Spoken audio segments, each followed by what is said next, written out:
എല്ലാവർക്കും നമസ്കാരം. പുതിയ ഒരു വീഡിയോയിലേക്ക് സ്വാഗതം. ഹെൽത്തിയായ ഒരു ബ്രേക്ക്ഫാസ്റ്റാണ് നമ്മളുടെ ഇന്നത്തെ വീഡിയോ.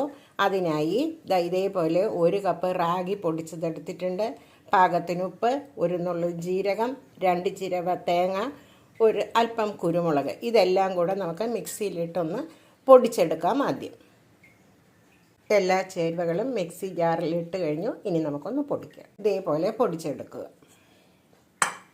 അതിനുശേഷം മറ്റൊരു പാത്രത്തിലേക്ക് വെള്ളം എടുക്കുക. നമ്മൾ ഈ ഒരു പാത്രത്തിലാണ് റാഗി പൗഡർ എടുത്തത്. അപ്പം അതിന് 1 കപ്പ് എടുത്തിട്ടുള്ളത് കൊണ്ട് 1.5 കപ്പ് വെള്ളമാണ് ഇതിലേക്ക് ഒഴിച്ചിരിക്കുന്നത്. ഇതിലേക്ക് ഒരല്പം വെളിച്ചെണ്ണ ഒഴിച്ച് കൊടുക്കുക, 1 സ്പൂൺ വെളിച്ചെണ്ണ. അതിനുശേഷം നന്നായി ഒന്ന് തിളപ്പിക്കാം. നന്നായി തിളച്ച് കഴിഞ്ഞു. ഇനി നമുക്ക് തീ ഓഫ് ചെയ്തതിന് ശേഷം ഈ റാഗി പൗഡർ നമുക്കിതിലേക്കിട്ട് നന്നായി ഇളക്കിയെടുക്കാം. നന്നായി ഇളക്കി കഴിഞ്ഞു. തീ ഓഫ് ചെയ്തതിന് ശേഷം ഇളക്കുന്നതിൻ്റെ കാര്യം മാവ് കട്ട പിടിക്കാതിരിക്കാൻ വേണ്ടിയാണ് അങ്ങനെ ചെയ്യുന്നത്. പിന്നെ നിങ്ങൾക്ക് ഈ സമയം അല്പം ജലാംശം കൂടി എന്ന് തോന്നിയാൽ അടുപ്പ് കത്തിച്ചിട്ട് ഒന്നും കൂടി ഇളകാം. പക്ഷേ ഇത് വെള്ളം പാകത്തിന് ഒഴിച്ചിട്ടുള്ളത് കൊണ്ട് നമുക്കിനി അതിൻ്റെ ആവശ്യമൊന്നുമില്ല.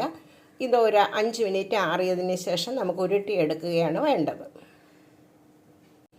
ഇതേപോലെ ഉരുട്ടിയെടുക്കുകയാണ് വേണ്ടത്. നിങ്ങൾക്ക് തോന്നും കയ്യിലൊക്കെ ഒട്ടുമെന്ന് തോന്നും, കയ്യിലൊന്നും ഒട്ടില്ല കേട്ടോ.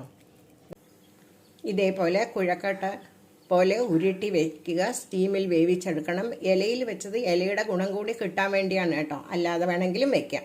ഇപ്പോൾ ഒരു കുക്കറിൽ ഒരു പ്ലേറ്റ് വെച്ച് അതിൻ്റെ മുകളിൽ ഇല ഇട്ടിട്ടാണ് ഇത് വേഗം വെച്ചിരിക്കുന്നത്. അപ്പോൾ എന്ന് നമ്മൾ ഈ ദോശയും ഇഡലിയും ഇടിയപ്പവും കാർബോഹൈഡ്രേറ്റ് കൂടിയ വിഭവങ്ങൾ കഴിച്ച് നമ്മളുടെ വണ്ണം കൂടുന്നു എന്ന് പ്രശ്നമുള്ളവർ ഈ ഒരു കുഴക്കട്ട തയ്യാറാക്കി നോക്കുക. വളരെ ഹെൽത്തിയായ ഒരു കുഴക്കട്ടയും കൂടിയാണിത്. ഇനി നമുക്കൊന്ന് 10 മിനിറ്റ് സ്റ്റീം ചെയ്തെടുക്കാം. സ്റ്റീം വന്നു കഴിഞ്ഞു. ഇനി നമുക്ക് അടുപ്പൊന്ന് സിമ്മിലാക്കി വെക്കാം. ഞാൻ അടുപ്പിൽ വെച്ച് കഴിഞ്ഞു. ഒരു 5 മില്ലി വെളിച്ചെണ്ണ ഒഴിച്ചിട്ടുണ്ട്.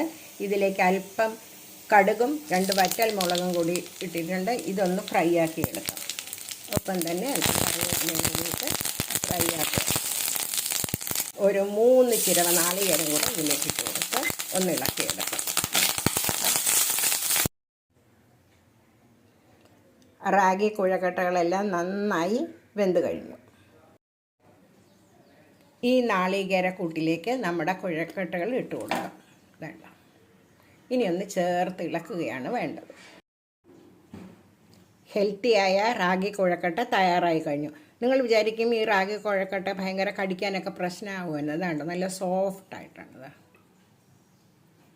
അപ്പോൾ എല്ലാവരും ഈ വ്യത്യസ്തമായ കുഴക്കട്ട തയ്യാറാക്കി നോക്കുക.